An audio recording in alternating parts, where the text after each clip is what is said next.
Ar tai yra geriausi burgeriai Kaune?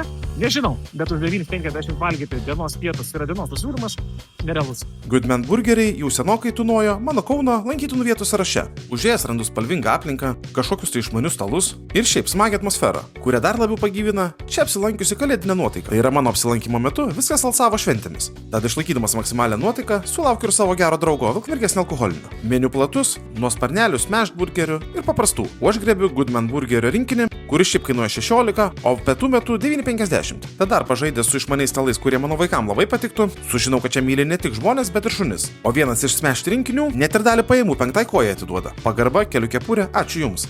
Ir štai ant mano stalo jau jis. Firminis Goodman burgeris.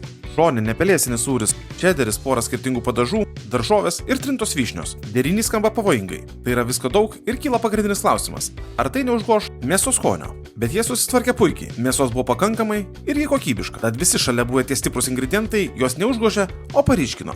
Beje, pradžioje išsigandau tos juodos bandelės, nes kažkaip aš labiau už klasikinę. Bet viskas su ja gerai, šviežia ir skani. Vėliau klausiau, sakė vietoje kepa, tad užtikrina maksimalią kokybę. Poterį užskaitau, tikrai geras variantas. Reiks grįžti čia smashed varianto ir sparnų, nes atrodo, jie supranta, ką daro. Skanaus visiems.